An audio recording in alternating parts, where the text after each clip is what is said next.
if you want to be interesting, be interested. And so there's this book, The Business Value of Developer Relations. Incredible. The business value. Yeah, here, I've got it right here. Hold on. Wow. It's got a bunch of avocados on the front. Top takeaway from reading that was that's 100% why I'm more bullish on video content, because you don't get as much LLM slop. Let's take a step back and try to understand the power of community. Going directly to try and sell them on something, that's a great way to get somebody to leave the community. And I've never heard of a developer seeing a Facebook ad for a product and then go and sell their manager on why they need that product. How much the theme of AI quality resonates with leaders. Like, it's not just the developers that are putting things into production, it's also the leaders, because at the end of the day, it's their ass on the line. We're gonna have sentient AI that is able to talk to itself or understand that it's AI and all that. I'm not saying it's not going to happen. I just think that that's a great piece of content that a marketer can go and grab and be like, all right, well, let's put some ad spend behind this, because we already know it's organically gaining traction. Now I'm going to go and just boost that and pour gasoline on the fire. Okay, let's do a quick rapid fire. So if you were not doing DevRel or community building, what do you see yourself doing?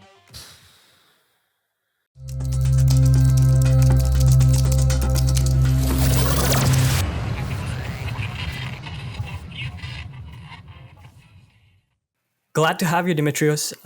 Let's start by telling folks a bit about yourself, or as much as you would like to tell about yourself, man. There's no restriction here. Let's start when I was in the womb, right? And no, I'm joking. I won't go that far back. Basically, I'm Demetrios. I run the MLOps Community. We do a variety of different things all around putting machine learning and AI into production. We've got a Slack workspace that's got like 20,000 people in it, a newsletter, obviously, a community sourced blog. I have a podcast. We also do virtual events. And in a few weeks, we are going to meet in person, and we're going to be doing the first ever in-person conference, which has got me shaking in my boots, but I'm really excited for it. So that's a little bit of a summary of where I'm at right now, what I'm doing. Awesome, man. So tell me a little bit more. Are you referring to the same conference you invited me for? The AI Quality Conference? Yes, the AI Quality Conference. It is been the focus of my life for the past 2-3 months now.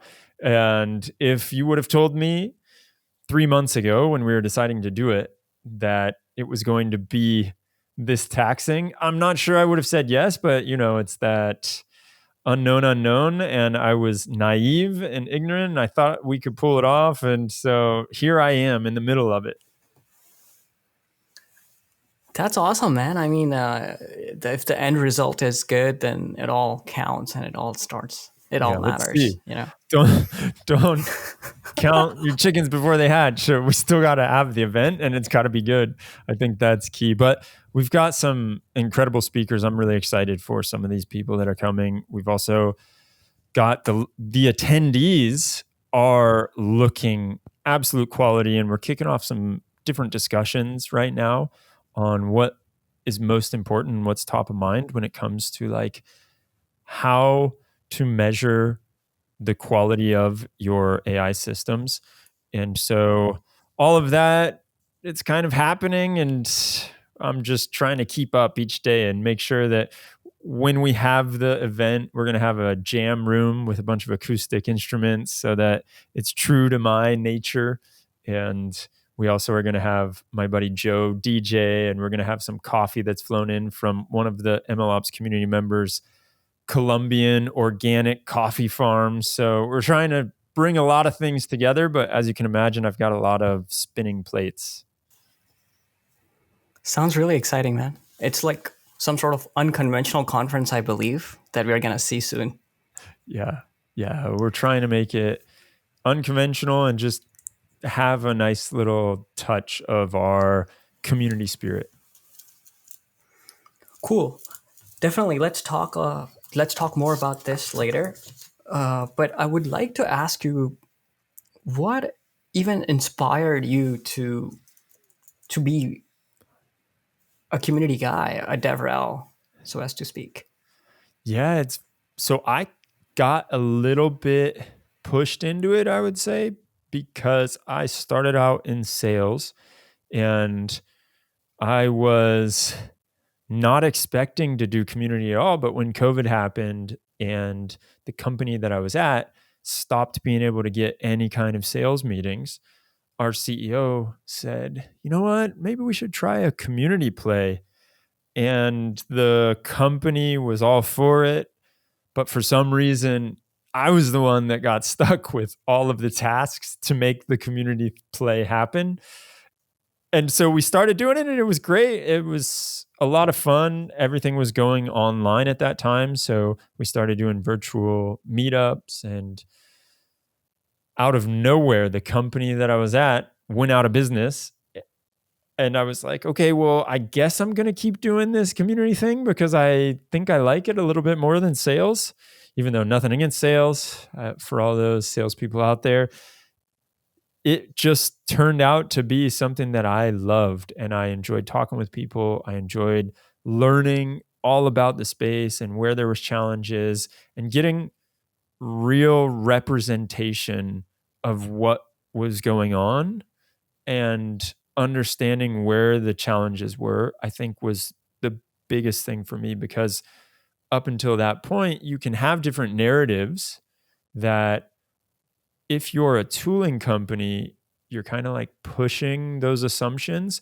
But if you don't go out there and you don't talk with the community and you don't talk with potential users, you don't know if your assumptions are actually true and people are struggling with certain areas, or they are having the challenges that you are saying like is such a big challenge.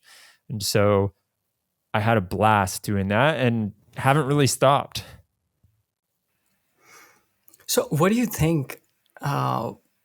See, I have seen you building this community from scratch, but I've seen you like from the eyes of whatever content you have produced. But I would like to know that the inner inside version of the story, you know?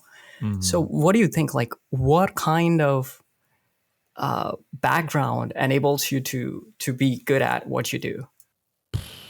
One thing that I've thought about this a bunch, and I think it's being intensely curious, right? There's that saying, if you want to be interesting, be interested.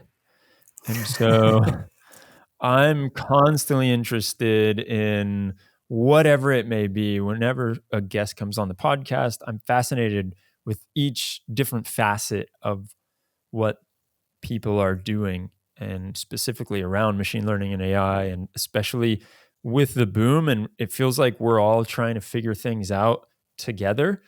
And so if somebody has a way that they've found that's better and it works, or that they're in a company that's a bit more mature and they can show us all how they're doing things so we can learn, I find that to be fascinating. So that curiosity is one trait that helps a lot, but also just being, I mean, my dad owned a bar when I was growing up and I was working, that was one of my first jobs. And so I always had to talk to people, and I was relating with people at a very young age. And I think having that conversation and being able to do that is quite helpful, especially if you're interviewing people, right? And I do interview people a lot. But then one other part of it is being able to distill the insights that people give you and try and compartmentalize them or put them into a narrative, or understand, like, is this just this person's problem, or is this a greater problem? And pulling on a thread, it's like you see, oh wow, they're talking about this. I think I heard somebody else say something similar to this. Maybe I should investigate. So a little bit of that investigative nature also helps. That's awesome, man. What about the technicality of the field? Like, a lot of people might be very interested in knowing how you keep up with this pace of AI and MLOps, and then how do you like I've seen so many posts of yours on LinkedIn, and they're deeply technical and informative, man. I love them. And I think a lot of people would wonder like how Demetrios like keeps up with all of this, and how like, and what kind of like background does he have in AI? So how would you answer these folks? So the background is all self-taught, and it's all just through speaking to people, through reading, through writing. I think writing actually helps you distill a ton of your ideas. I'm a big proponent of how you can learn through writing, and you can recognize where you have fuzzy thinking happening when you write something down. And if you try and write like a post for social media, that can show you where you're making assumptions or not. And also, people in the comments tend to show you where you're making assumptions, which is cool because then it helps me refine my ideas. Like literally just last week, I had 2 posts that helped me refine different ideas. One was all around the length of prompts. And I was saying, I think prompts are going to become shorter, and we're going to have smaller, more pointed prompts. And just as like kind of to end the phrase, I said, like I'm not bullish on the long context windows. And there was a lot of people that were like, no way, it's only getting more. And the piece on that helped me refine my thinking was that you have the prompt, you have the task that you want to accomplish, and that is one piece of the prompt. And then you have the context. And so I'm not saying that the context is going to get smaller. And this is what I realized after being in the comments and talking with people and putting my idea out there and then seeing where it's flawed, really, is that it's not about the prompt itself being smaller. It's about the task being smaller. And then there's this context, or there's this extra data that we feed it to make sure that that task gets done. And that part is not going to get smaller. If anything, that might be bigger, or it just may be more pointed, and it may be better data. That's the ideal scenario, is that you don't need to give a gigantic book. You can just give a few different bullet points, but it helps the task get accomplished. And the data that you feed it can be as long as you want. You might end up using the million or 1.5 million token context length that Gemini has, giving it all that context, but the actual thing that you want, that task, that's where I'm saying it's going to be smaller. So I learned that from putting it out there and getting into discussions and just talking with people. And so getting back to the question that you asked, like what skill sets, I think writing is a huge one. Writing is very, very useful. And then keeping up to date with things. There's so many different sources these days. It's hard to stay up to date with everything, obviously, because you have papers that are coming out, and there's a lot of different papers that come out every day. And MLOps spans such a wide variety of topics. You've got the data layer, and you've got like the traditional ML, and then you've got all this new stuff happening with LLMs, and you've got the orchestration and the evaluation and the prompts. And so there's many different pieces to this. And then you've even got like computer vision. That's, I would say, it's not like a totally, well, it's a different use case for sure. So I have a lot of newsletters that I read or that I subscribe to. I don't necessarily read all of them every day, but I definitely subscribe to them. And I also am on social media, mainly LinkedIn and some Twitter, and then some Reddit. And then the MLOps community Slack, I'm on a ton, and I'm talking to people. Every week I'll record like 2 or 3 podcasts. And so I get up to date from these experts in their different fields and what they're hearing and what they're experiencing in the day-to-day, because they're in the weeds. I'm not necessarily in the weeds doing this stuff every day and on the cutting edge. I'll also try and read papers and then distill down the paper just as fun and like I enjoy that, making videos out of a paper that I read and trying to see, what implications does this have? So that's a little bit of it. Basically, it's like a whole lot of everything and a whole lot of nothing at the same time. So one interesting thing that I've noted is you advise companies time and again when it comes to community building, developer relations, and you have your own MLOps community as well. So it's obvious that you are more focused on the community side of things, bringing people together in the community, right? And providing them value for sure. But am I missing anything? Like, are there some other sides to this that you would love? Like, for example, there are some DevRel folks who would want to be very focused on, let's say, application building, right? Like creating some sample apps or type applications, demonstrating the product in a B2B setting. That's a common thing that DevRel's developer advocates do, right? Somebody might be very focused on documentation, right? Somebody might just want to fly out to different conferences. So in this, on the same lines, I was trying to ask you what exactly interests you besides community building, or within community building if something I'm missing. Yeah. So I have a blast leading teams, and I really enjoy that you mapped out a few of those. If you're not familiar with the AAA, RRP framework, have you seen that one? ARP, yeah. Phil Legetter. Yeah, it is beautiful. Yeah. And on there, you get all those different tasks or things that you can do. And then is this building for awareness or activation or product, et cetera, et cetera. And I have a blast thinking about how can you build a team that is going to be able to really capitalize on these different pieces, especially if you're going for two of these pieces, which generally, if it's an early stage startup, it's probably going to be awareness and something else, whatever, take your pick, if it's activation or adoption or product. So I think about one piece being apps are a blast if you can figure out a way to make them viral and make them actually like sticky, or if you can incorporate all of the learnings and all of the building of the app into the docs.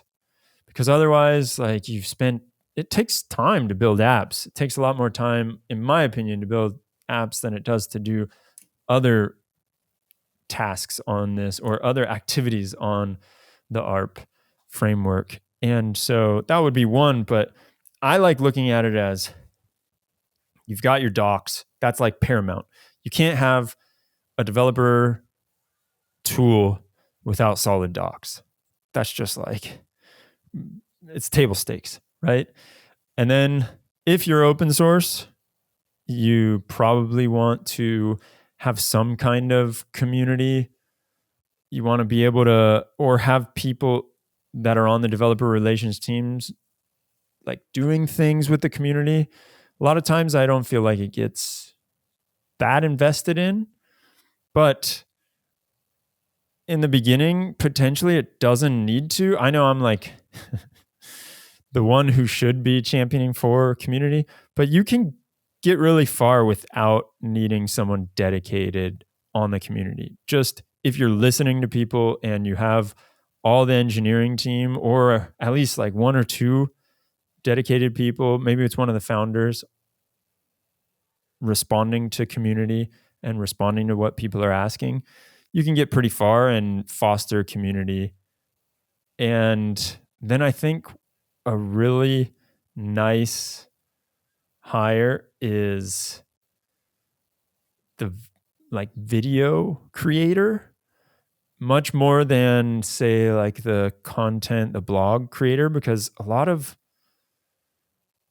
what I've been seeing out there, I don't know about you, but blogs are less valuable these days unless you can figure out a way, again, to create that virality or just plug it into the docs. Like if it's a tutorial, plug it into the docs, make a bunch of different examples so that the developer experience is really nice. But if it's just blog writing, then maybe you're better suited going out there and finding many people that are going to write blogs or tutorials with your tool. So I look at it as like, is there a way to build an incredible team? And that's where that's what like gets me super excited, because you've got, as you said, like the docs person, you've got the video creator, maybe you've got a community creator, and then you've got someone who's doing conferences. And if you're really lucky and you can convince the company or your founders they understand the power of the developer relations team, then maybe you get someone that helps with product too. Because there's this book, I'm sure you've read it too. It is The Business Value of Developer Relations. Have you heard of that one? No, man, unfortunately not. Incredible. The business value. Yeah, here, I've got it right here. Hold on. Wow. It's great. It's got a bunch of avocados on the front. It's from this woman, Mary Thengeval. And the thing I love about this is she explains, like, a lot of times developer relations metrics are very fuzzy and it's hard to justify like all that money being spent. And I know I just went through like, oh yeah, you get 5 people on a developer relations team. Most teams just have 1 and they're stoked. And that one person is trying to do everything, which I think is also pretty difficult. So going back to this book, one of the key things that I still remember, my top takeaway from reading that, was how to justify the activities of the developer relations people. Like DevRel activities are notoriously hard to justify. How can you make sure that if you go to a conference, you have something tangible that came from that conference? Not just like, oh, I gave a talk and people loved it. It's like, oh, well, okay, that's great, but like, should we go back next year? Right? And so thinking through that type of thing. And I think the answer she gave in the book was like, you have people that you introduce, or that you have like a list of names and the different people that you route them to, right? Like, oh, this person was interested in getting a job with us. So boom, I introduced them to the recruiter on the team. And this person was interested in helping out with XYZ. Cool. I introduced them to the community person, or they wanted to be a advocate for the company. Boom. And so having all these different routes, that's one way that you can determine it.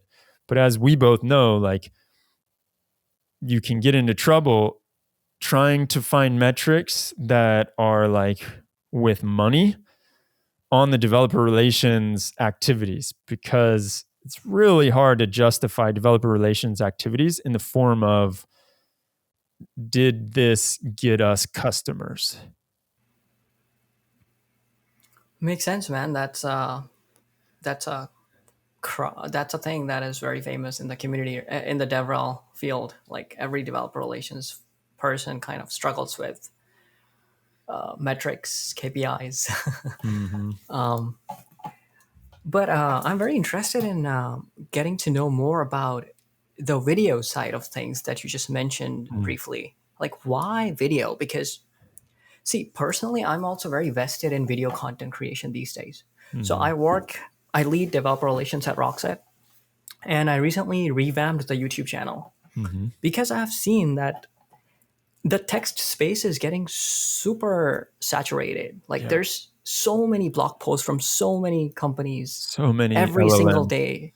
Yeah, man. Not just LLMs, like any company you name it, like database company, MLOps companies. Obviously, Gen AI is like booming, and I don't want to even. No, I mean the LLMs are writing the blog posts, not blog posts about LLMs. I see. It's I see what inundated. you mean. Oh, the Yeah, Gen AI creating content. exactly. That's why I'm more bullish on video. Honestly, I like see. it's a bummer because the way that developers like to consume content is through text. I will say that. And so if you're going to put together a very high quality piece of content like that is text based, then you may still have some success. It might blow up on Hacker News. It might get that cult following that you're looking for. It's just really hard to cut through the noise because there's so many people that can plug in a few LLM calls and scrape a few blog posts that are similar to what you're trying to write, and boom, output a fairly generic piece of content that may or may not rank higher than what you've created, right? So that's 100% why I'm more bullish on video content, because you don't get as much LLM slop. It was a lot around, it's very easy to plug something in to ChatGPT and get some output. And I think what is commonly known as slop is outputted. And what you can't do yet as easily is create quality videos, and especially quality tutorials or walkthroughs. And so getting the hang of making videos that pop on YouTube or even on short form content sites, like if you can figure out how to make TikTok work for you, then go for it. Or if you can make Instagram work for you, then go for it. But that's why I'm much more fascinated with video instead of written. All that to say, a very deep and well put together written document is way better in my eyes than a video. But videos, like you also have to be strategic about it. It can't just be like a screen shared loom and you expect that you're going to get a couple thousand or tens of thousands or hundreds of thousands of views. If you're going to do video well, then edit it properly and make sure that you just have what you need in there, not any extra.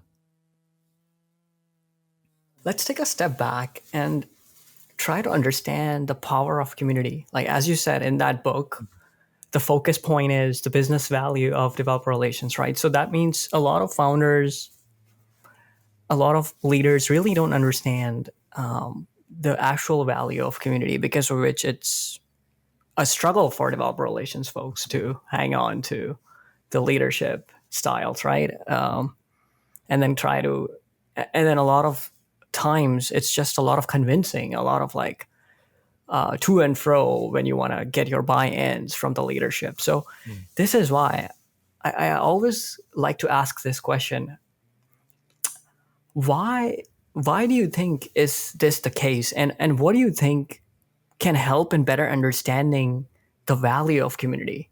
I mean, you being the founder of one community, I think you are one of the finest people to ask this. Yeah.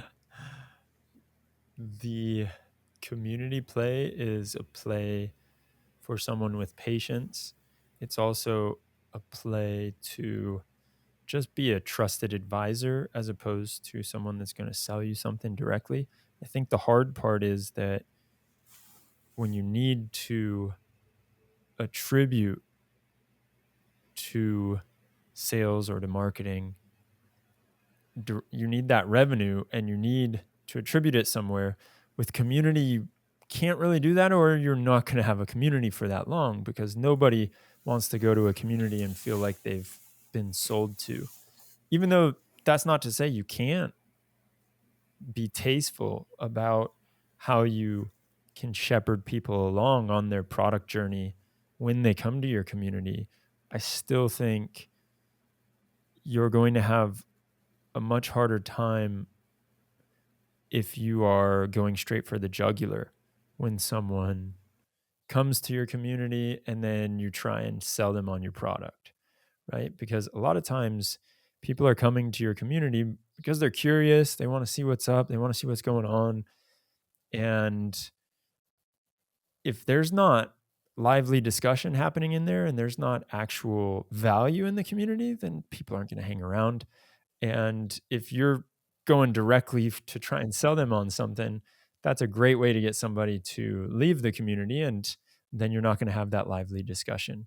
So in my eyes, it is for people who have patience and they understand that sales do not happen like in e-commerce where you run a Facebook ad and then someone goes to your website and they buy your product, and you can attribute that to your Facebook ad ROAS, right? Like, oh, cool, I have a return on ad spend, and if I can acquire this customer for less than I am paying, then, or for more than, I think you know what I mean, but this is why I don't like to do public math. Basically, if I can acquire a customer when however much I spend on Facebook to get that person to buy my product, if my product is more than I had to spend on Facebook and I'm making more revenue from the product sales, then I'm in business. But in B2B, like developer tooling, it is very much not like that. I've never heard of a developer seeing a Facebook ad for a product and then go and sell their manager on why they need that product. I don't know if you've ever heard of that, but that is very foreign to me. So you need to have a lot of different touch points and reasons for people to hang around. And a strong community is one of those reasons. And then these developers will go to other communities. They'll go to social media. They'll go and they'll explore. Maybe they'll go on to like Reddit or LinkedIn and see what people are saying about it. Or they'll go to communities like the MLOps community and they'll see what people are saying about it. Or they'll ask questions about it and they'll test it out for themselves and they'll get feedback, and then they will see what they like, what they don't like, or maybe they'll just ditch it altogether. So it's very much like that, not a straight line from hearing about your product and then buying your product. And that's where the power of community can come in. I see. So it's like credibility. It's a credibility play. You can't establish that by just straight up selling and talking some bullshit or just, using some fancy jargon, marketing slang. You're basically saying you have to prove it to them. And that happens when there's a community of like-minded developers who are talking deep tech. And that's where the credibility comes from, because a group of developers who are actually credible already are saying good things about your product, your technology in a community. And that's like a community full of such credible developers or folks is actually credible. So basically you're saying building such a space is what is responsible for bringing that value ultimately. Mm-hmm. Right? And just one other piece to that, that's not to say that it's not possible to do the traditional sales motion where you get some SDRs and they're just pounding phones or they're sending LinkedIn messages and they're selling people, they get into the demo and then you go through, pass it off to the account executive and they make the sale. That is also totally possible. So ideally, hopefully you figure out which one works best for you. And a lot of times a company will start with one, and once they've saturated the bottoms up or top down sales motion, then they'll go to the next one and try and figure out like, oh, can we now also do product-led growth? Let's see. Makes sense. Yeah. So can you give me some examples on how does it differ, like a sales cycle and our community life cycle? How do they differ? What are some of the striking things that make them very different in their approaches? I think community, you just don't really want to overtly sell to. You just want to try and give value. And so like going back to that, you were talking about sample apps or toy apps before, developers just want to see what can be done with the product and they want to see cool stuff.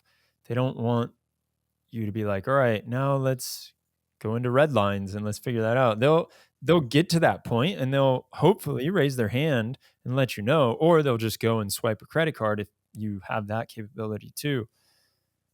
And so the community is all just about the value add. And it is how much value can we give to these people that are using our product or looking at our product without asking for anything in return. I think that's the crucial part, is that we're not trying to be like, oh, well, you downloaded this white paper. Now you're never going to sleep because our salespeople are going to be hounding you for the next 2 years. Even you get out of tech, you go into teaching little kindergartners, they're still calling you on your cell phone and trying to get you to buy their service. So I see. Yeah. So what do you think for a setting, a B2B setting where you have a SaaS product where it's not open source, maybe it's not even source available, and yeah, you might have some free trials, free credit system, right? yep. And but still, it's very much a developer-centric product. A lot of times, companies do try to make a community play there too, because of the lack of awareness or whatsoever. Generally, it's a lack of awareness that I've noticed. Yeah. What advice do you give such companies? Because a lot of such companies, even within the AI space, do exist, and I think you might have encountered a few of them. So I would like to definitely ask you, in such a setting, how does community still could make an impact? So there's two pieces to this that I look at. One is it's a lot harder to do it if you do not have the capability for someone to play around with your tool as soon as they hear about it. It makes it much more difficult for you to have a community play per se. That being said, it's not impossible. And I do think that there are ways you could do the community play by either going into existing communities and offering value as like a thought leader. And then people start to know you as like, oh, that person has very, very interesting comments when I ask questions in this Slack workspace or this Discord server. And so you become known because you're adding value in that regard.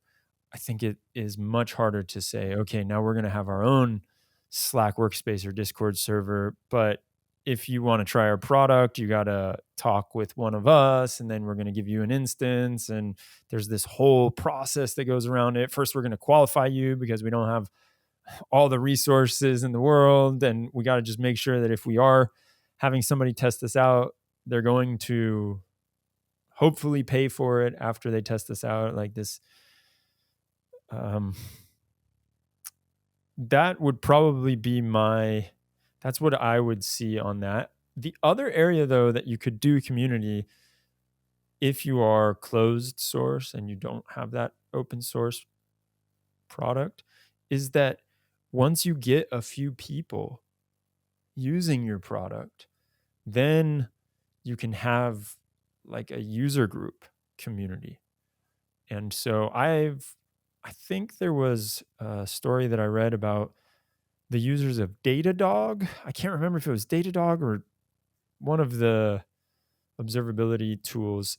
And part of the mystique in the beginning was that like, oh, okay, if I buy this product, then I'm going to be in with all the other people that understand what this is about. Like APM was a thing that they were trying to jump on that wave. And so these DevOps folks were saying like, yeah, I'm getting this product and now I have access to the user community, which is just as valuable as using the product because I get to learn from the users that are using it and how they're doing stuff. And you make those connections. So there is that, but you almost have to be already successful to have that be super valuable. So I would say for the closed source, it's a much more difficult play. These are really interesting insights, man. I'm very excited. I'm like, yeah, I'm very like. I mean, I would not say impressed. I am already impressed by you. That's why I invited you. I would rather say, I find this really informative, man. Like amazing. I think that's a good way to think about B2B SaaS community building for closed source. Having your leaders who might be a name in some space, in some technology, speak and comment in already existing communities. Yeah. And then the second one you highlighted was this community of users where you have some existing set of customers and that can chit chat about that can find a and then you can make a good place for them to chit chat about the product and how they're using it, right? And then Yeah. you can eventually bring in some new folks and then have interactions going on in some capacity, right? And actually, there is another piece to that. And I will say, I've seen some companies that are closed source do quote unquote community well. I think defining what a community is probably important here, because Mm-hmm.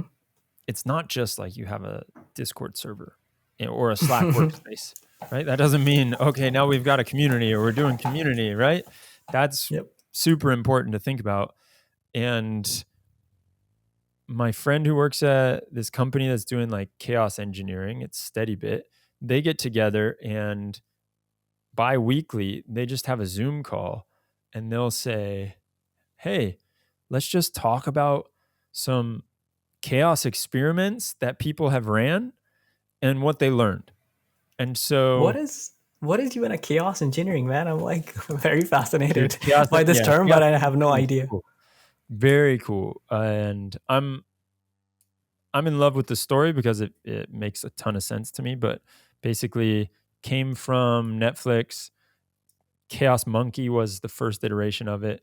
And the idea was that there was like a monkey let loose in your system, and it would go around and switch on and switch off different databases or different instances or blow up, the whole Kubernetes cluster that you have. And so it's a way that you have more resilience in your systems. And so that was the chaos monkey approach. And now the chaos engineering approach is more like, okay, let's have a hypothesis and let's test what happens. Let's say that our AWS West server goes out.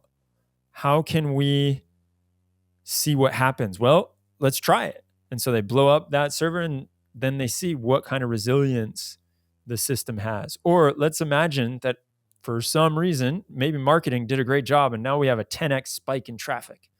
What happens? Do we have the necessary system to handle that?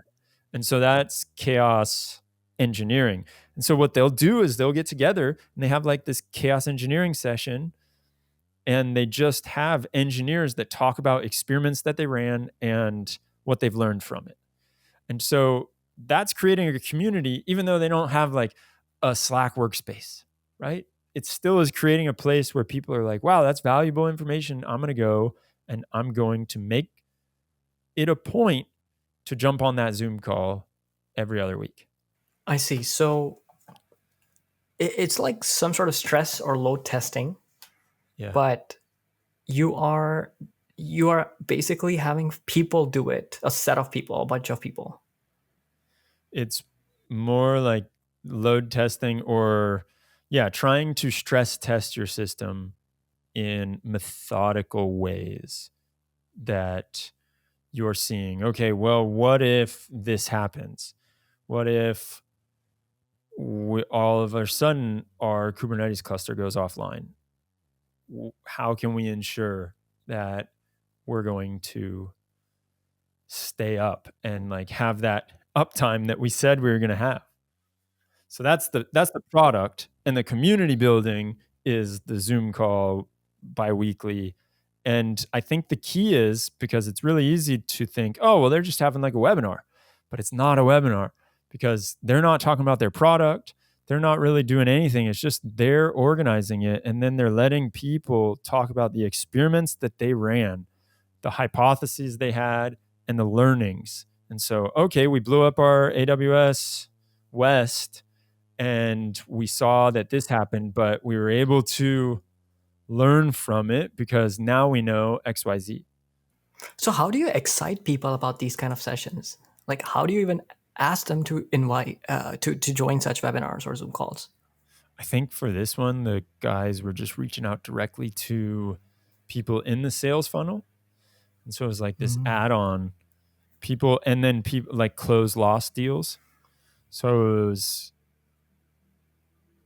educational sessions for people that were either in the sales funnel or that had been a closed loss for some reason, or that are prospects that maybe want to be in the sales funnel. So they Interesting. used it. Yeah, they used it as like it's helping sales, but it's not salesy at all. Yeah, yeah, So yeah. Very interesting. But yeah, how does it scale? Like, how do you scale such a thing?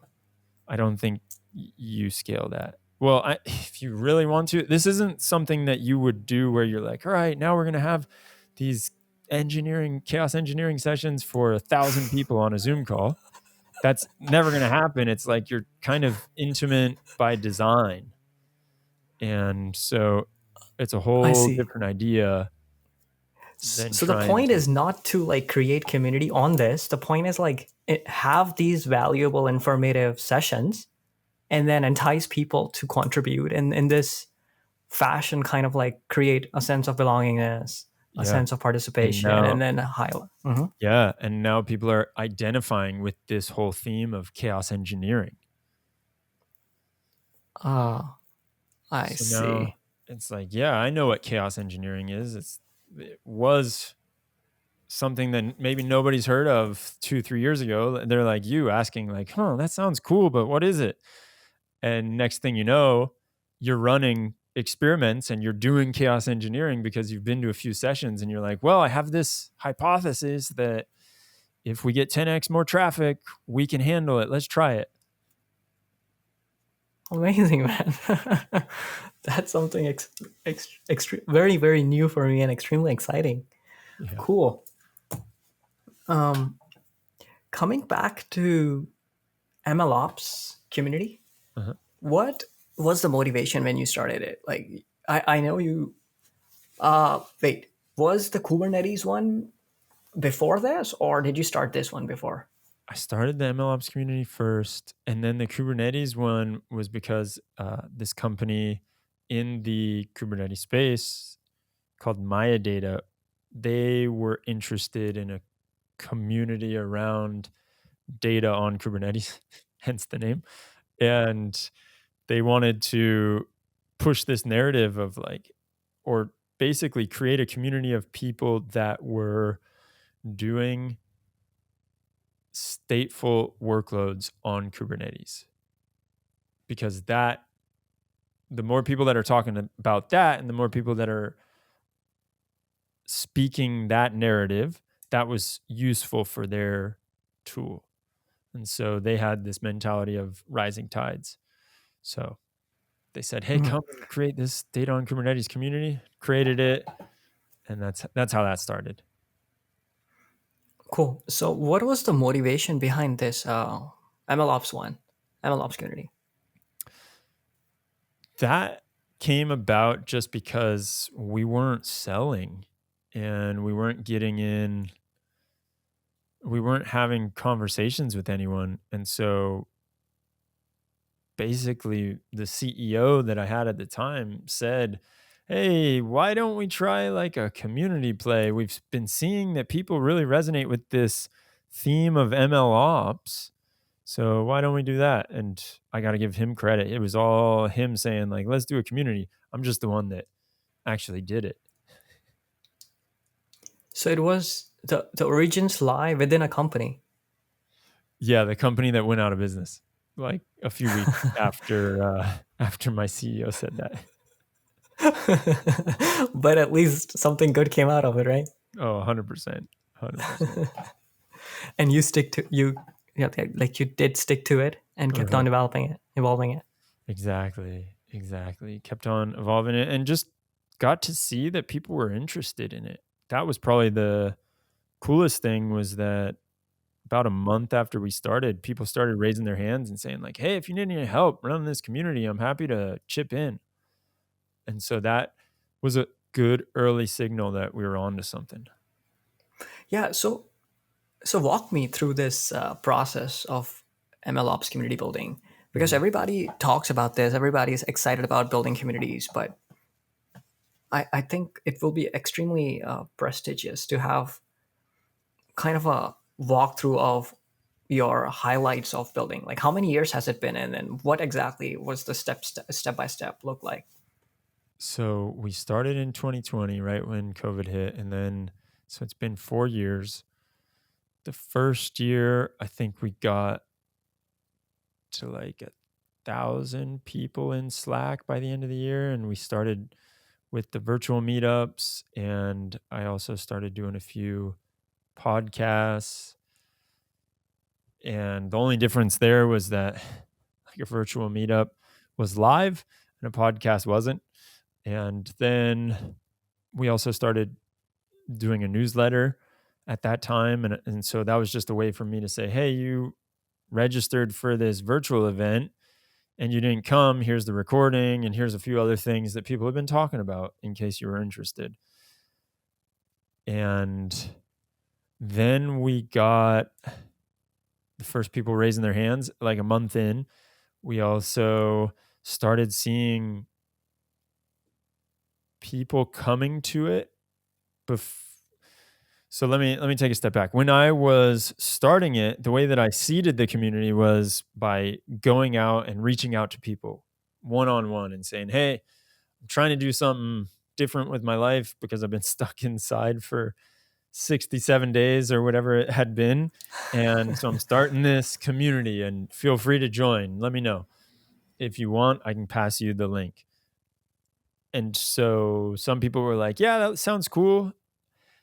And people started to trickle in, I would say, from my outreach.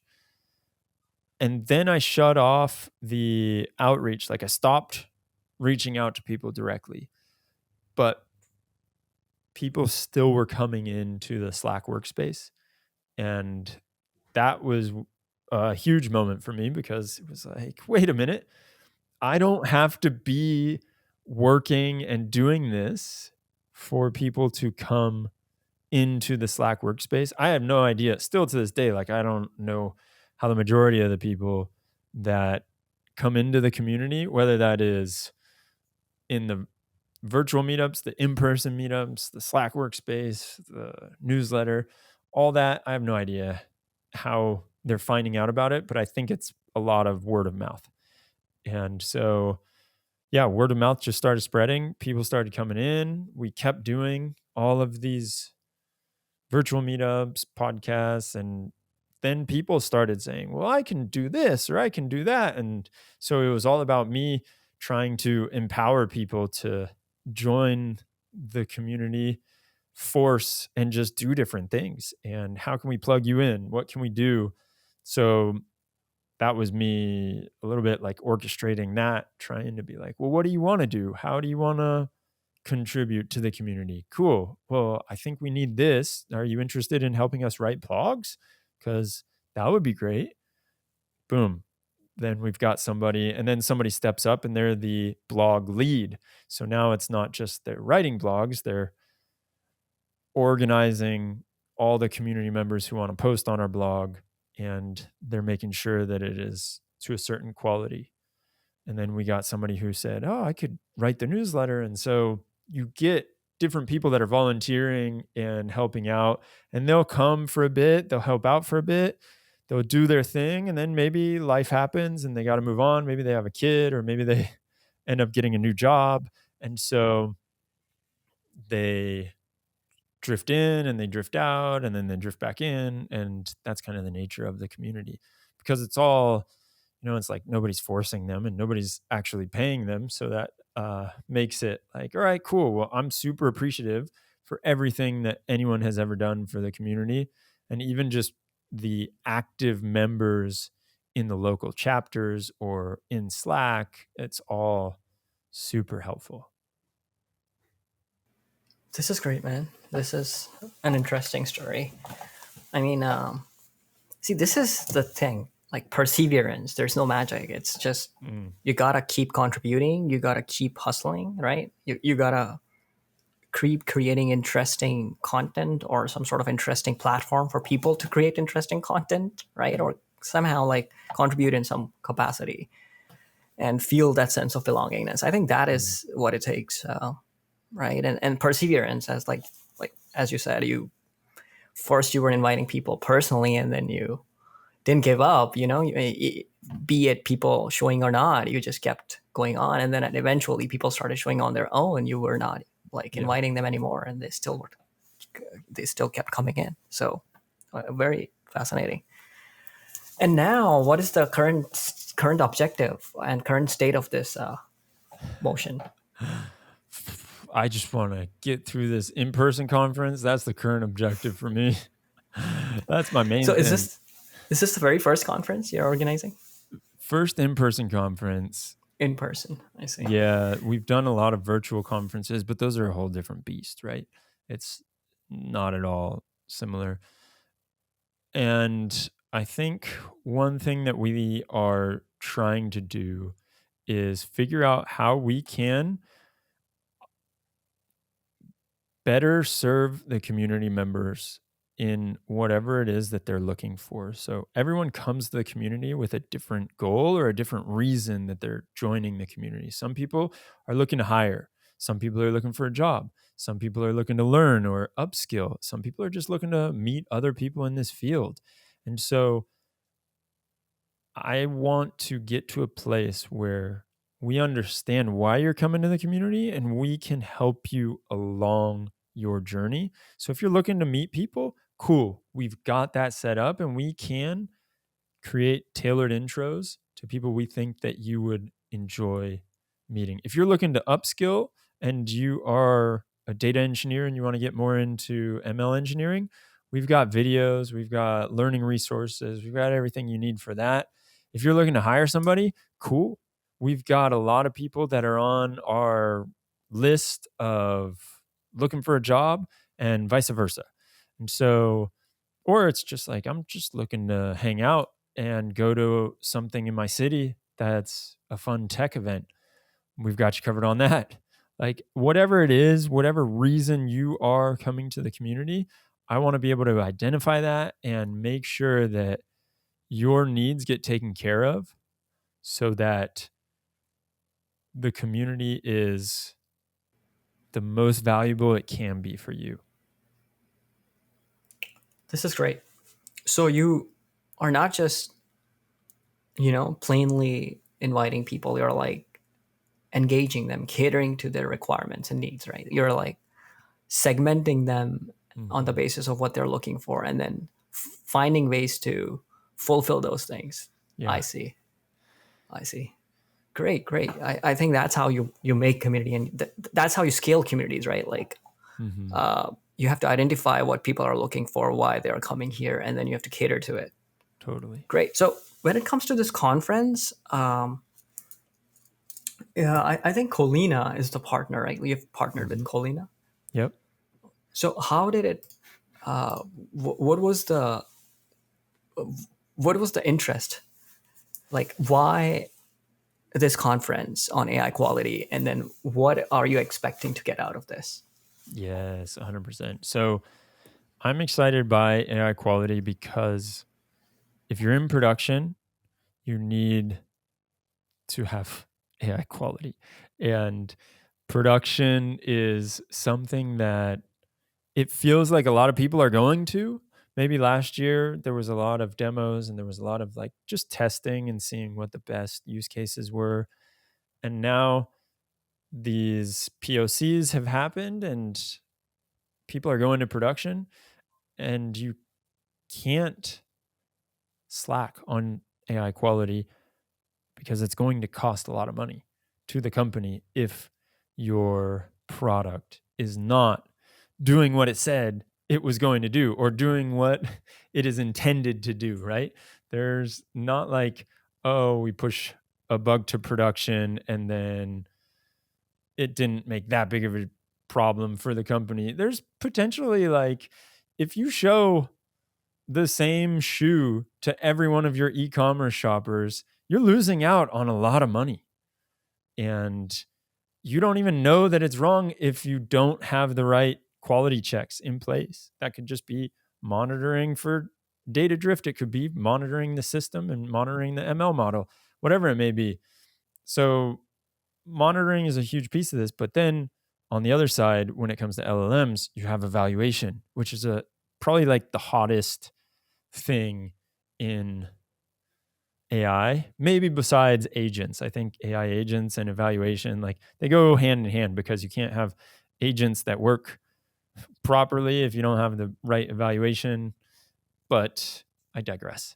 And so Kolena came to us and they said, hey, we're going to have a conference. We want to partner with you guys because we're interested in doing something together. I knew Mo from 2020. Before he started Kolena, I interviewed him because he was doing incredible stuff in the computer vision and robotics space. And so it just happened. We stayed in touch and he said, you know what, let's do this. We want to have an in-person conference. I was a little bit scared because obviously it was something that we hadn't done before, but he was like, dude, it's going to be awesome. We're going to have a whole computer vision and robotics track.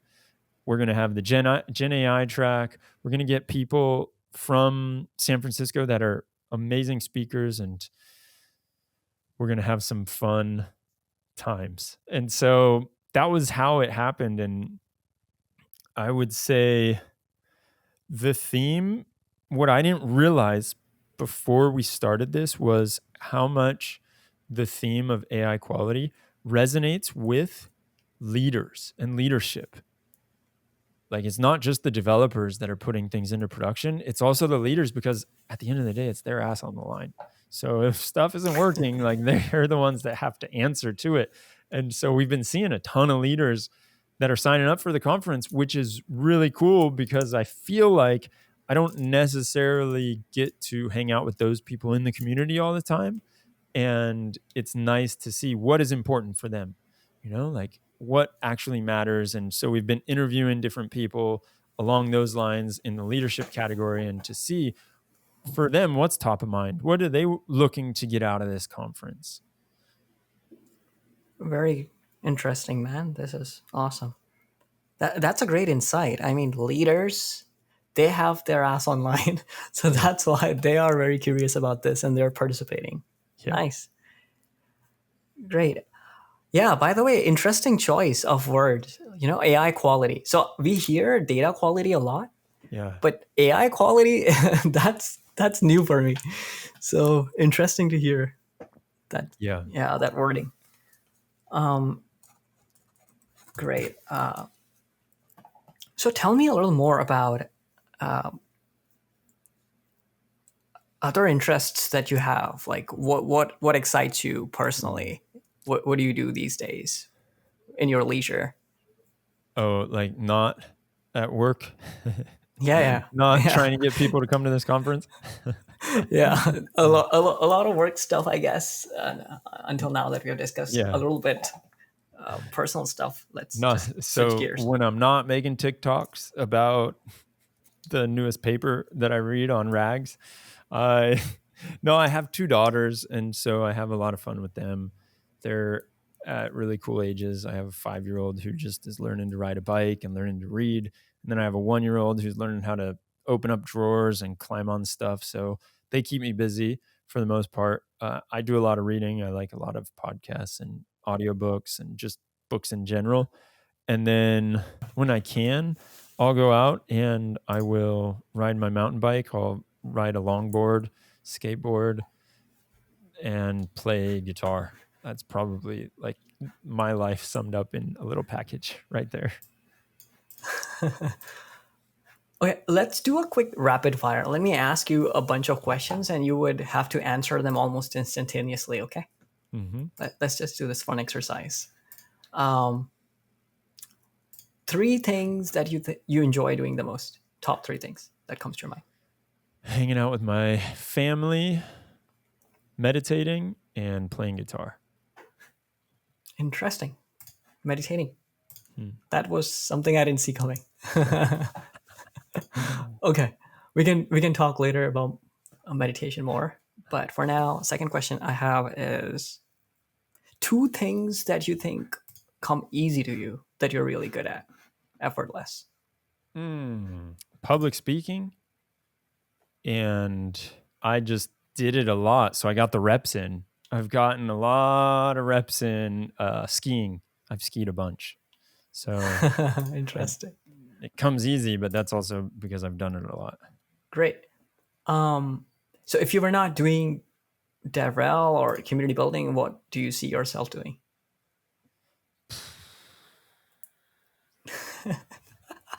Hard questions, huh? Yeah, I think it's just having my own company. In a way, the MLOps community is kind of my own company, so probably In AI trying to grow. space, like MLOps space. I don't know. I don't know about that. I'm not But you see sure. yourself as a founder, you're saying. Yeah, for sure. Awesome. Big tech or startup? Who would you join if you get a chance at both? Any day Startup for startup. sure. Any day of the week, just because you get to learn so much and you get to move so fast. But that being said, I've never actually worked in big tech, so I may be naive and I should try it before I knock it. Yeah, man, same goes for me. I have never tried big tech either. It's not like I didn't get the chance, but it's just I somehow was always ending up in a startup or the other. A book that you'd recommend to anybody? To anybody? To anybody, Or yeah. to specific books, or you probably get a lot of recency bias on this because I could tell you like the last 5 books I read. But the book that I read every day, which I read right before I meditate, is Course in Miracles. I don't know if I'd recommend that to anybody though. It's a little bit dense and it's a little bit spiritual, so if you're not into that kind of thing, it's not going to be very useful. Cool. Your all-time favorite movie? Movie or series? Either way, series also works. Man, this series is recent. Again, recency bias, but it's so good. It's called Machos Alphas. In English, it's Alpha Males. It's so funny. So damn funny. Oh man. So if you're, let's say if you're given infinite resources to build one piece of tech, what would you build? So many good things. And you want to, it's like, I want to make sure that it's worth it. If I've got infinite resources, I better come up with something good. I would love one of those teleport machines, so I could go back and hang out with my family in the US for dinner and then come back and be with my family in Europe to put my girls to bed. That's ambitious, man. Nice. Yeah, but you gotta think big. Yeah, makes sense. What what do you think is your most proud moment? Like something that you always remember or reminisce? When my daughters are born. Easy. Oh man, you're such a family man. I really admire, appreciate it. Nice. It's you'll see. You have kids? Not yet, man. Maybe I'll get married this year. Maybe yeah. I have a fiance. Nice. Congratulations. Are you gonna get married in the US or are you? That's again a good question. I think I've been giving it a lot of thought these days. It will be like 3 countries: India, USA, China. Oh, wild. Yeah, man. Yeah, it's gonna be wild for sure. Okay, one last question. Man, there's so many coming to my mind. I was just picking on one. So one developer relations insight or community building insight that you would want to give to an aspirant? Most useful thing for myself has been to constantly be having fun when I'm doing this. And it's my impression that people feel that energy and they enjoy that also. So if you're having a great time, others are also going to feel that. And hopefully they can pick up on it and also have a great time. And so if you're creating stuff and you're having fun creating it, it's going to be very useful for your career. That being said, that's not like super applicable for everyone. I have told almost everyone this that has asked me for help when it comes to landing a job. All it is putting yourself out there. Like, just start making content and you'd be amazed at how much easier it becomes to get a job. Like, when you're looking at hiring a DevRel, if that person has a track record that you can see what they do and how they do it, it's a lot better than if it's like somebody that has never written a blog before and they all of a sudden want to become a DevRel, or if they've never made a video before, they're like, yeah, I'll come run your YouTube channel. There's a big risk that you have to trust that person, and you have to trust that that person knows what they're doing.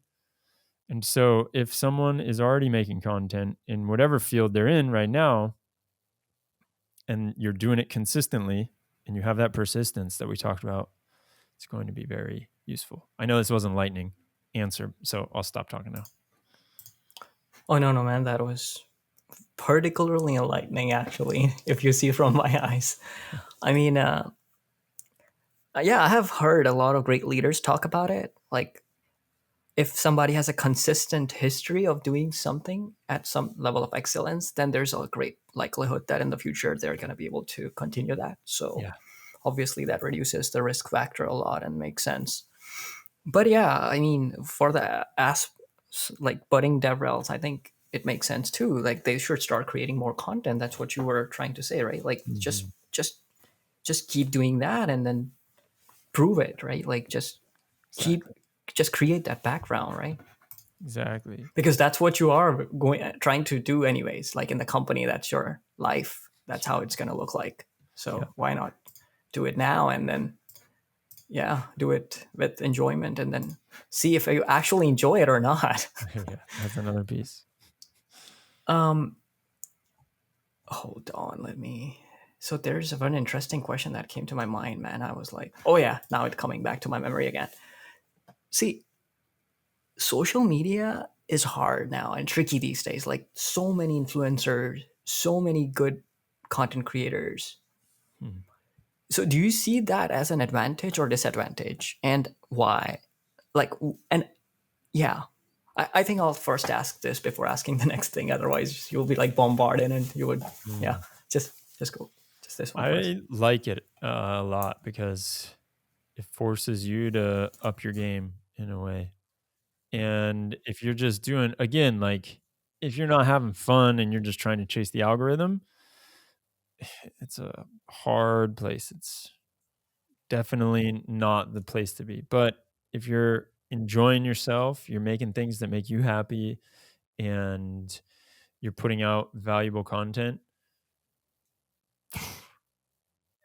there's not a lot of people that are doing that. A lot of people are chasing the algorithm, and you can see it. Every time the newest news comes out of OpenAI, the whole feed is just filled with people trying to chime in and be part of that conversation. But if you're actually making things that are valuable, it's going to cut through the noise and be much different. Awesome. So, as a writer, what suggestions would you give? Like, do you believe in hooks? Do you believe in a specific format that you have seen to work in some specific social media, like let's say LinkedIn? On social media, I think a lot of things that work are just, sadly, like, you got to have a opinion, you got to have like a take, right? You got to have your hot take usually. And go with that. I don't really think about hooks as much as I do just about making sure that the writing is simple and it is concise. And so I spend a lot of time editing out any extraneous word. I also spend a lot of time just writing in general for internal documentation, for these thoughts, where I want the community to go. Because again, it is able to help you clarify fuzzy thinking. And so I've found that the more I write, the more that it comes, and I'm able to distill more complex topics in simple ways. And if I can't make it simple, then I know that I don't fully understand it. And then I know, all right, I need to go and do a little bit more research, because if what I'm saying here, is that really right? Or am I just, making an assumption or something? So that's key in my eyes. But I'm also not the best when it comes to social media. I would say I do a lot of shit talking on social media, and I kind of buck the trend. And not all my stuff, I would say like maybe one of every 100 of my things actually like gets a lot of traction. But I see you. I see you. So one of the statements that I saw on your LinkedIn was, "I ride hype waves." At some point of time, I'm not sure if it's currently that or not, but this is why I picked up this question to ask you, because I was curious. I wanted to see if what do you think about these hype waves, and do you believe in capitalizing on them, or do you have a different take on it? Yeah, I think a lot of it. I don't honestly, I'm not sure how I feel these days on it. I do think there's a lot of hype, and it isn't the best for the space because it sets the wrong expectations. However, it's great to be in a market that has a lot of hype around it because there's a lot of money pouring in. And so it makes everything a little bit easier when there's all this cash sloshing around. So I'm undecided on it. I feel like it's good to get the hype because there is a lot of potential, but it's also a double-edged sword. A double-edged sword in what ways? That all of the hype might set these improper expectations and have people thinking that we're about to be in the experience of like her, and we're going to have sentient AI that is able to talk to itself or understand that it's AI and all that. And I'm not saying it's not going to happen. I just think that we are going to have to wait a while before that happens. Also, I think if the expectations aren't properly set between like the engineers that are actually working on stuff versus the leadership who just kind of hears about AI on a daily basis these days and they don't really understand it, then you get yourself into really sticky scenarios too, because the expectations aren't set, and leadership might think that anything's possible these days with AI. And the engineers end up trying to spend so much time optimizing things that aren't really bringing that much business value. Yeah, man. I just yesterday only I saw these two movies, Upgrade and the new one, Atlas from JLo, Jennifer Nice. Lopez, Was it on good? Netflix. I mean, I don't know your taste. For me, I thought it's a one-time watch. It's not bad. Yeah, it's just yeah. You just mentioned setting the wrong expectations, right? So that's why I got reminded of these two movies, because that's what exactly they are about, right? They're about this AGI destroying the world and stuff.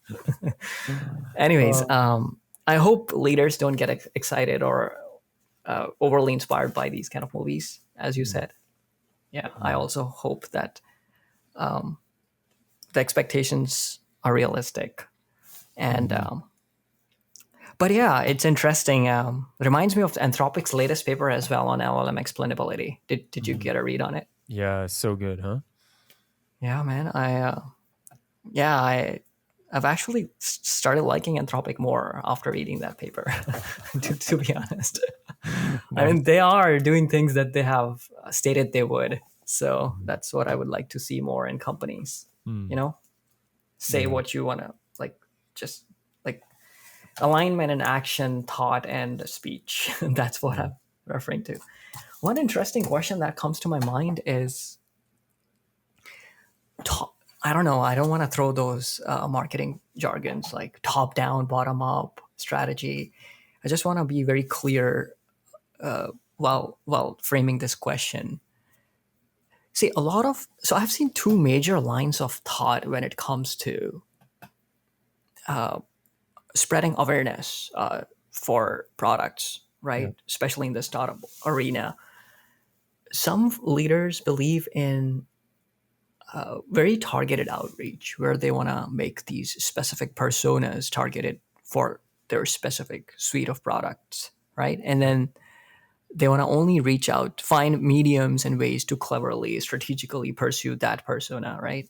And then on the other side, there's another line of thought where people believe that in the beginning, it makes sense to go broad and target, you know, a more like a superset of the community rather than a subset to have your span a little larger to begin with.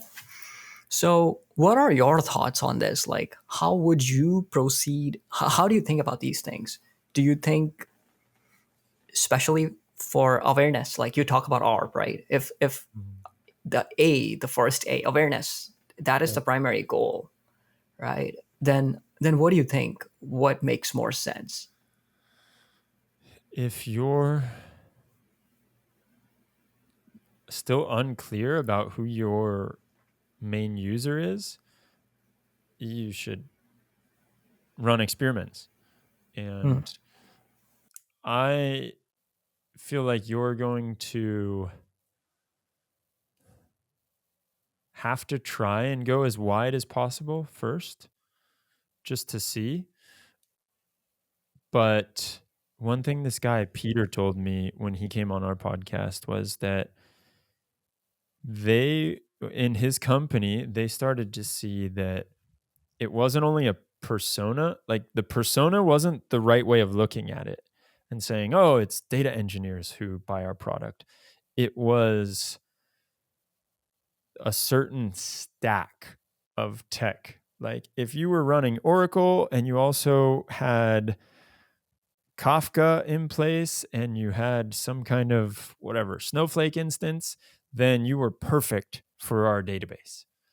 And that was because XYZ, but they were able to segment and find that it was the technology stack that played more of a part than the actual person.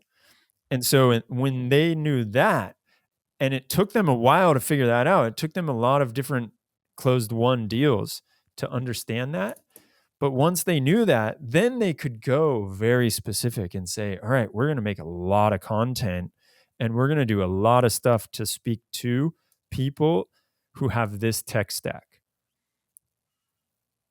But until you know that, like it's better just to try and do the shotgun effect in my eyes, like see what sticks, see who is resonating with your message, and then go out there and also I think one thing that a lot of DevRel don't do that is huge is, well, I shouldn't say a lot of DevRel don't do because there's amazing DevRel out there doing this, but it's just go talk with the community or just potential users. It doesn't even have to be people in your community.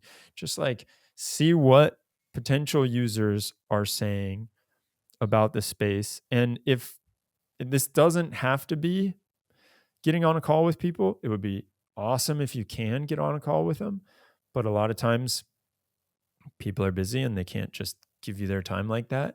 And so you can also just go into the spaces where people are having these conversations. So whether that is an adjacent community or it's on Hacker News or it is on social media, different Reddit subreddits, or maybe it's LinkedIn, Twitter, what X, you can find these conversations happening and you can see if people are talking about these pains that you think you can alleviate.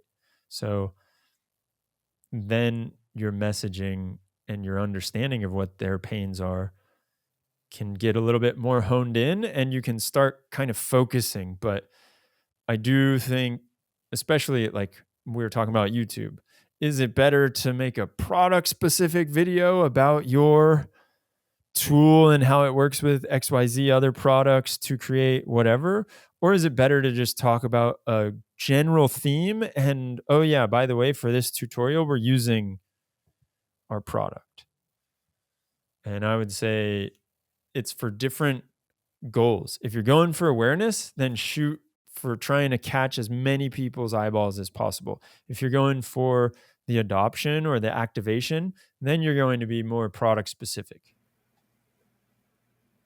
And about the awareness, like, I mean, people are going to forget about your product. So how do you keep bringing them in the loop? How do you keep how do you keep having them hear your brand name or your technology name or product name or whatever?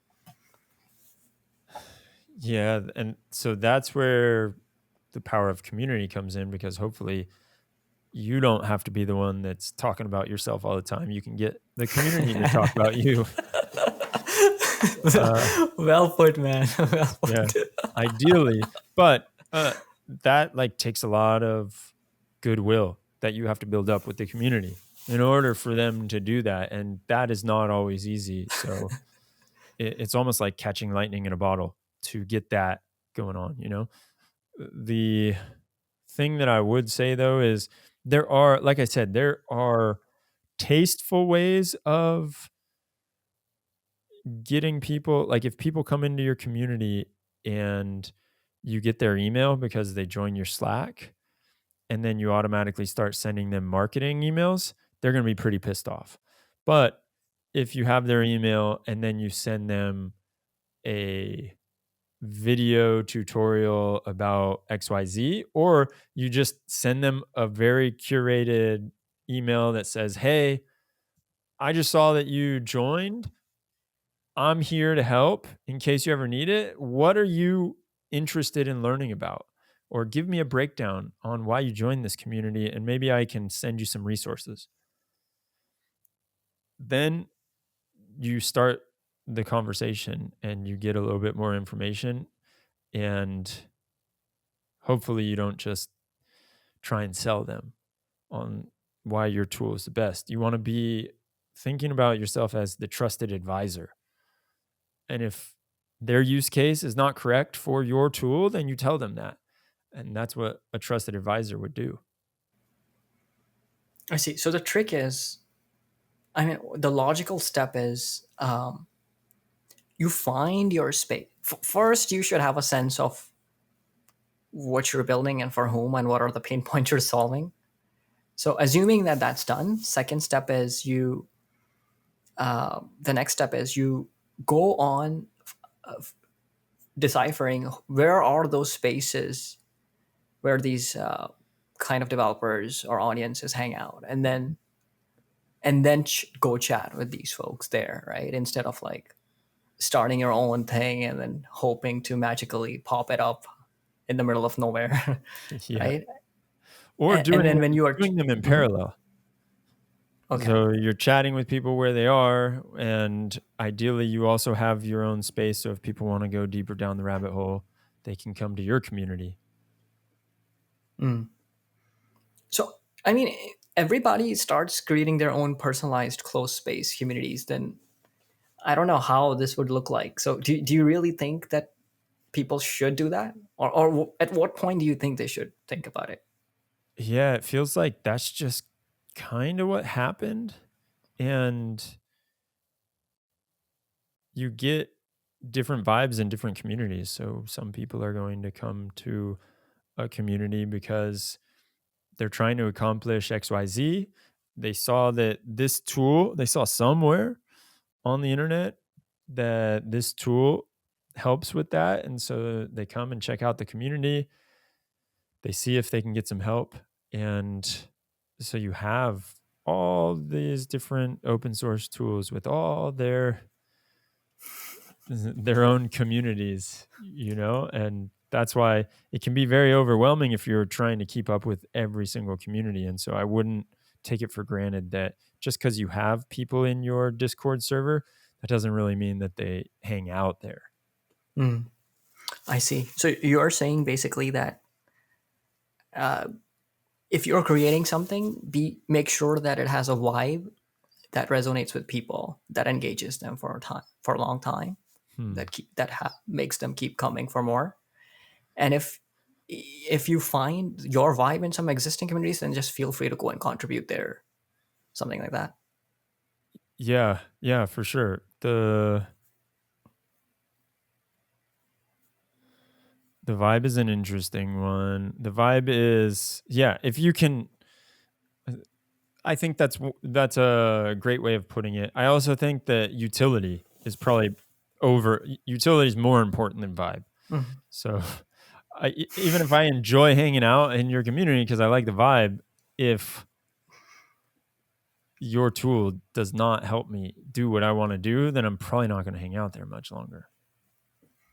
Yep. For sure. Obviously, like if your product is not solid, then people are not going to use it. So for granted, I'm just taking it for granted that you have a solid product that provides a lot of value to your target persona. It's just the next big thing that you must focus upon is like how do you create a space of inclusiveness around that product, that awesome product, right? That vibe, right? Yep. And how do you make this journey easier by developing content around it? Yep. Or maybe tutorials, guides, quick starts, or whatever, docs. Yeah. So yes to everything.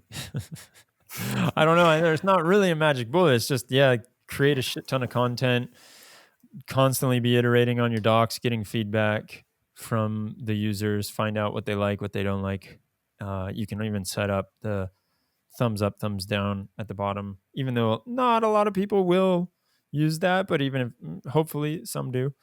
And I had a great conversation with this guy who led the docs for Stripe, and docs is a whole nother beast.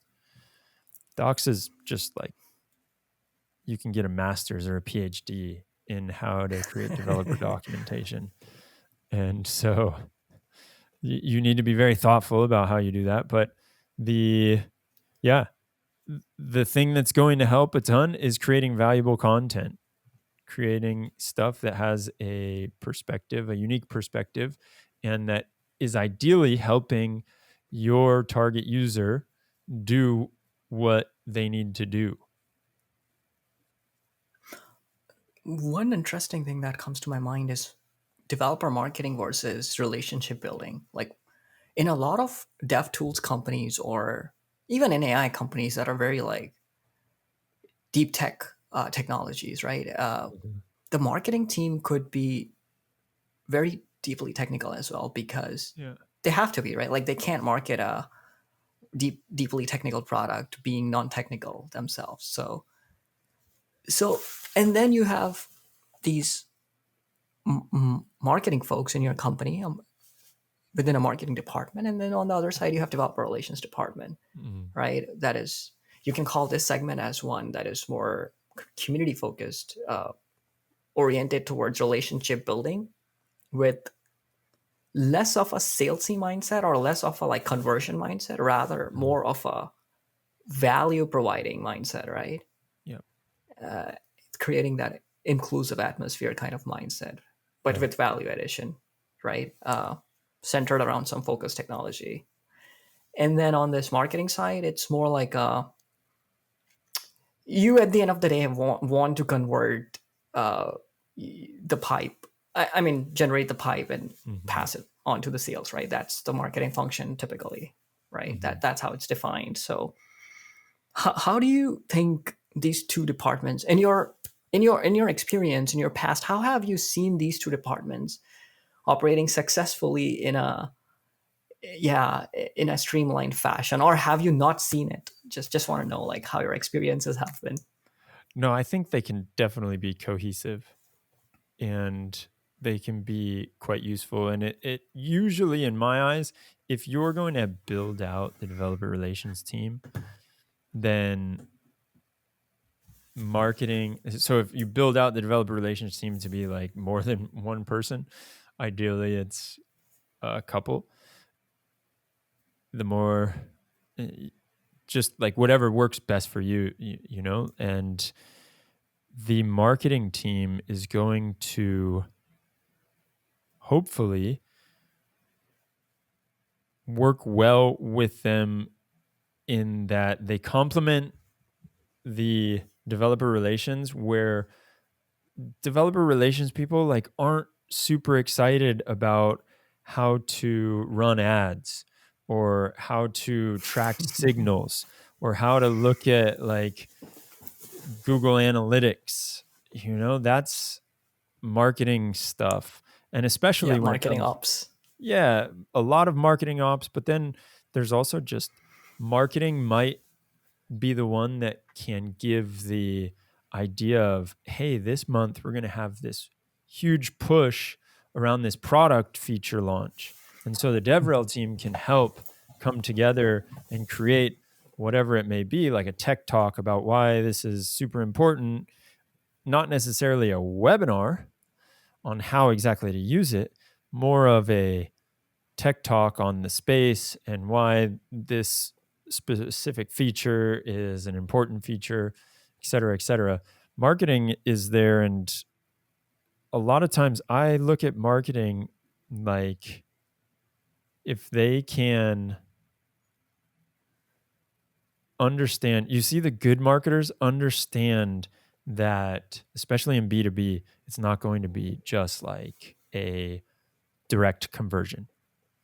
So they're also there trying to provide value and trying to do whatever they can to make sure that the people that they're marketing to, they've got goodwill when they are putting, maybe they take one of the developers' pieces of content, the DevRel piece of content that organically has done very well. That's a great piece of content that a marketer can go and grab and be like, all right, well, let's put some ad spend behind this because we already know it's organically gaining traction. Now I'm going to go and just boost that and pour gasoline on the fire. So that's kind of how I look at it. Like, you want to have that synergy. You don't want to have marketing doing their own thing, trying to run webinars. Meanwhile, like DevRel is having their virtual meetups or their tech talks, and they're almost competing to try and get the same amount of people, or they're competing in that. It's like, how can you be very synergetic? Makes sense, man. Yeah, yeah. So in your experience, how was your experience? Like, did you work with marketing teams before where you had to regularly interact a lot and like educate or receive education? Yeah, the marketing teams that I've worked with were very understanding of developer relations and also just community and product-led growth, or the bottoms up, as you said earlier. So there wasn't a lot of convincing that needed to happen. It was just more like, let's get in front of as many people as we can. Let's do the best that we can, like create the best content that we can, because that's how we're going to build goodwill. Mm. Awesome, man. Because man, developer relations is extensive. Like, I mean, I don't know what you specialize in, but there's so many questions that keep popping up in my head, and I'm like Yeah. so curious about this, man. Yeah. Do you But have like, I can, Mhm. do you have people on your team in the DevRel team, or is it just you? Man, in most of my startups, wherever I join, it's just one man army. In this one, but I have over time developed. my team, like I was at Abacus to begin with, and then yeah, I stayed there for 2 years and 10 months. And that time, I did touch upon a lot of things, but mostly I was an individual contributor. Although I did over time like hired uh, a bunch of content creators, freelance writers, video editors, and stuff. But here at Rockset, I'm fairly involved in video content creation, as I said earlier. Mm-hmm.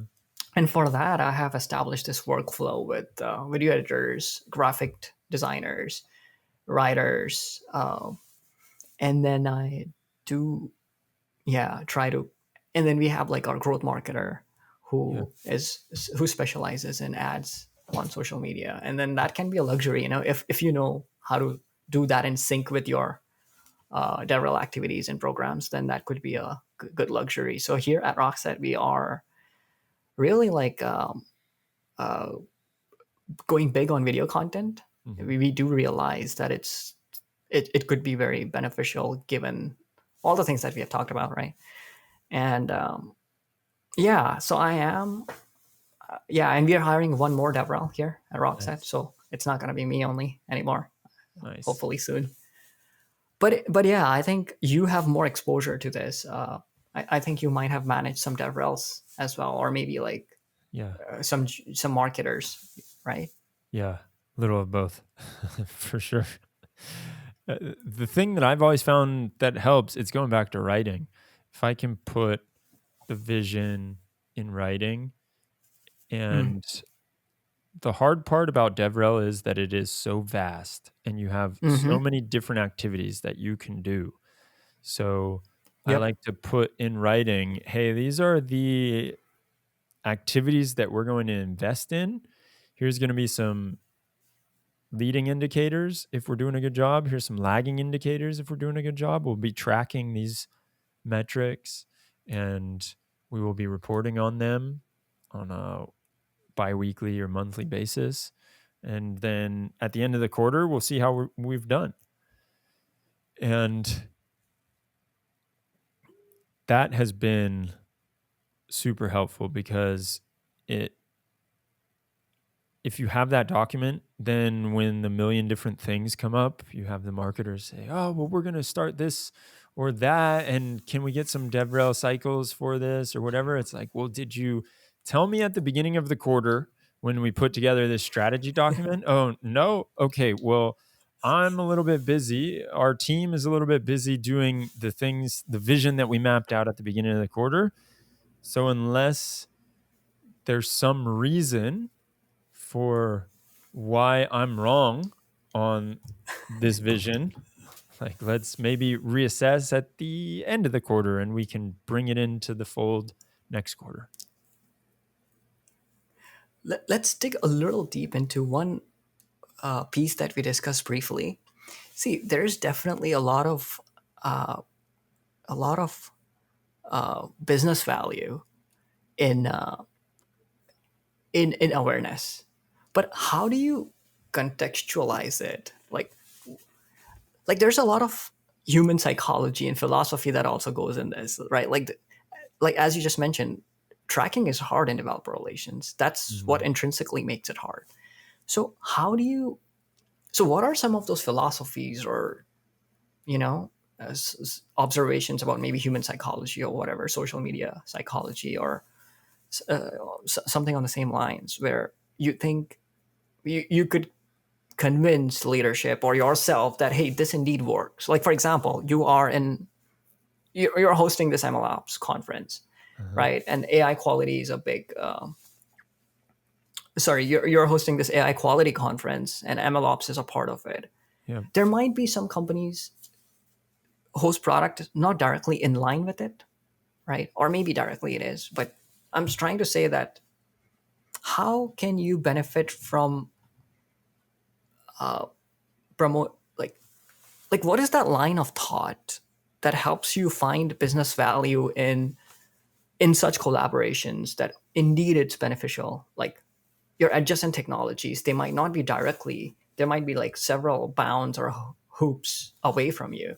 Yeah. How do you justify that business value in such a joint event or in such a program where directly you don't gain value, or the persona might be a little different, or like they might be just hypey people. I mean, people involved in a bunch of hypey things, right? So yeah, how do you think about this? For me, it comes back to trying to lay out the vision at the beginning of the quarter, figuring out what you're going to invest in, what you're not going to invest in, because you have limited resources, right? But also, if it is being like super adjacent, I probably wouldn't invest in it, because I want to make sure that I saturate my main audience before I try and go looking for new adjacent audiences. Let me get the message right and saturate the audience that I know I'm trying to go after. And then we can go and we can talk with people that are not the audience that I know and I'm trying to speak to, you know? So in the case for the AI quality conference, I think it's a little bit different, because it's more of us partnering with Kolena and the managers and leaders and machine learning engineers and data scientists that are coming to the conference are still very much in like that bullseye of who is in the MLOps community. Now, if I was a data engineering community and I decided to do that, then I would have to really figure out like why I want to do that. Am I not seeing the traction with the audience that I'm trying to speak to? And in that case, I would have to try and figure out what the messaging is for the machine learning crowd. And maybe there is a really good story for why me as a data engineer, I'm going to start the data engineering, machine learning community type activities. So how do you do this? Like when you're making your strategy in the beginning of the quarter, there might be some areas of expertise that you personally have, but on the other side, there are some completely unknown areas that might make a lot of sense in the context that you're working in. So how do you like try to inculcate those unknown contexts into your strategy, or do you just go by what you think is most of your experience resonates with, and then just play by No, that? usually it'll be write the document, socialize it with the teams, get feedback, incorporate feedback into the document, recognize, oh, are we having a product launch? Let's make sure to add that to things that we're going to invest in this quarter. Or are we having something that I didn't recognize? Do we have some kind of metric here that I'm not seeing that we can easily get? Maybe it's a product metric that we can say, oh, this is a lagging indicator. That maybe one of the metrics we look at is if our Hacker News posts blow up, and the lagging indicator is how many people are starting or using this very complicated feature in our product. And so you want to try and have as much of a vision as possible on what things you're affecting, and then what are the concrete tasks that you're going to do to try and affect that change and move the needle on those metrics. And how far do you usually try to see? Like 1 year down the road, 5 years, like a long-term vision as well, or just a quarter? Yeah, I usually do 6 months and then do it by quarter. So it's like, hey, let's do a half year, figure out what we're going to invest in, but then break it down quarterly, and even sometimes by 6 weeks. Every 6 weeks you tap in, because sometimes a quarter is a little bit too long, but usually a quarter is pretty good. Anyways, Demetrios, it's really awesome having you here, man, and I really learned a lot from you, and I would want to continue the conversation again and again. So We really, will at the conference. There we go. oh yeah, oh yeah, conference. How can I forget that? I think it's how many days left for that? There's like, this is where I should tell you the exact date down to the hour, minute. No, I think we've got like 4 weeks left. We're like a month out. Great, man. Yeah. So you're gonna be in SF here, right? Yeah. Where is it exactly? The venue? It's right in the financial district, I think. Heart of SF. Yeah. Awesome, man. Right in the middle. On Jones Street, I think is the name of it. It's called the Hibernia is the name. It was an old bank. It's actually a pretty beautiful venue. Nice. Not sure. I've not checked it out yet. But yeah, great. I am looking forward to seeing you there in person, man. And let's have a blast that day for sure.